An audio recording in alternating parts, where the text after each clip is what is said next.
So last time we kind of talked generally a little bit about, you know, how to get rich,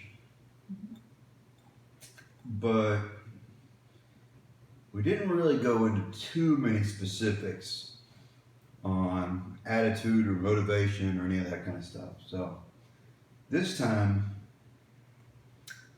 I want to talk about adversity, struggle, and focus. Because those three things are really going to be the determining factors in whether or not you make it to the finish line. So, the first of those three, adversity. Newton's first law says that every action has an equal and opposite reaction.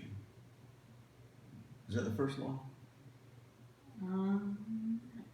I'm sorry. I think that's the first law of motion. Anyway, a lot of people go through life thinking that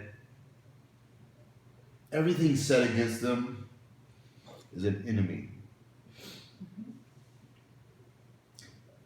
And that's a really bad way to look at the world, because really very few people are, I hate to say important enough, but really that's what it comes down to. Very few people are important enough to have enemies. Almost everybody has adversaries. Now, I know you're like, enemy and adversaries are the same thing, but they're not. I'll tell you the difference. An enemy is somebody that you perceive just wants to destroy you. And usually, only very significant people have people who are bent on destroying them. Occasionally, a normal person can find an enemy, but most people don't have too many enemies. Enemies just want to destroy you, and they're not very productive. But a lot of people have other people around them whose interests are in conflict with their own. That's an adversary. Think of it this way. For a swimmer, Okay. enemy would be the man-eating alligator Okay. who just wants to devour you. Your adversary would be the water that wants to drown you. Doesn't really want to drown you. Water's just water. Yeah, just there. But somebody that doesn't know how to swim, they're going to look at the water and they're going to see an enemy. Somebody that knows how to swim, they're going to look at the water and see a way to get around. So the difference between an enemy and an adversary is that an adversary is just against you. They're not trying to destroy you. Now, why is that distinction important? Because of that first law of motion. If they're just against you, then there's going to be an opposite reaction that you can use to propel yourself forward. That's why the swimmer sees the water as a way to get around. They see that adversary, and they see something they can push back against to push themselves forward. So it's really important when you're looking around at your obstacles you're encountering, people that are giving you a hard time, and not see enemies. You need to see adversaries. And you need to see a way to push yourself forward. There is no forward motion without something to push against. Physics has a law called the conservation of momentum. The law of conservation of momentum. You got to be able to push against something to get forward.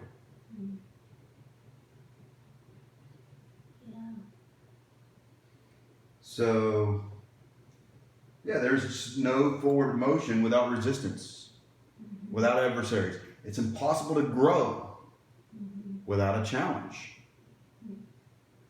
If something's easy for you, you're not going to learn anything from it.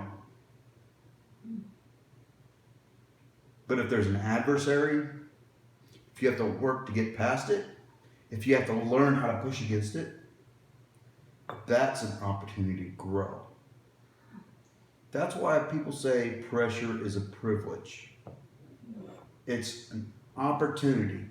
The obstacles you encounter are not just things pushing you back, they're things educating you on how to grow and move forward. So it's super important to see adversaries rather than enemies. Now, when you're dealing with an adversary,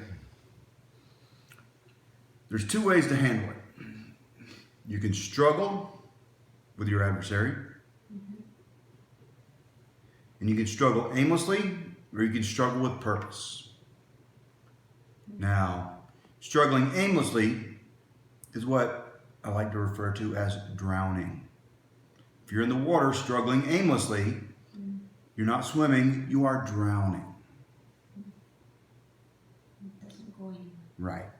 But if you're in the water and your struggle includes a purpose, a direction, a method, then you'll move forward. And it's called swimming. Your method and your purpose, your plan, is the difference between struggling without a purpose and drowning and swimming and achieving your goal. You can get there whatever way. It's really important to understand the difference between struggle and work. Struggling with a purpose is work. So when you feel yourself struggling, when you're surrounded by adversaries, surrounded by adversity, you got to stop yourself and think, am I struggling with a purpose? Is there a goal and a method to my struggle? Am I applying my struggle to my goal? Are my efforts working towards that goal? If they're not, you're struggling aimlessly. And you're going to drown. So,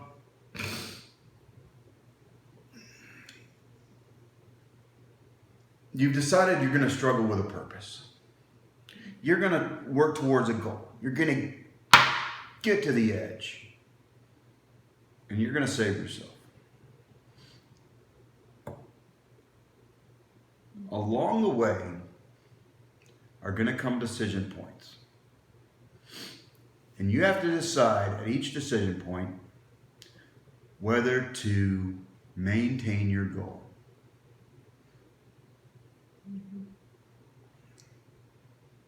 That's where focus comes into play. If you focus on that goal, you'll know whether it's worth maintaining. You'll know how far you are along in your plan. If you aren't focused on your goal, every time a new adversity comes up or a new opportunity comes up, you're going to be tempted to go towards that and abandon your old goal. And if you're not careful, you'll find yourself struggling without a purpose again. So, maintaining your focus, keeping that goal in mind, and working towards that goal is going to help achieve that goal. It's going to maintain your focus. You got to maintain your focus, stay focused on seeing adversaries rather than enemies. Work with a purpose. Struggle with a purpose. Make sure everybody's going to struggle. The struggle's real. The struggle is real. Everybody's going to struggle every day. That's just the way life is. It's the way we're built as creatures. We're designed to seek out struggle if we don't find it. Because struggle is the only way to grow. Adversity is the only way to grow. And we're going to seek to grow as individuals. But if you don't see those struggles, if you don't see your adversaries as a way to grow and a way to propel yourself, then you're going to end up struggling without a purpose. Struggling without a purpose is only really good if you like the idea of drowning. Add a purpose to your struggle, and you'll get to your goal. Thanks.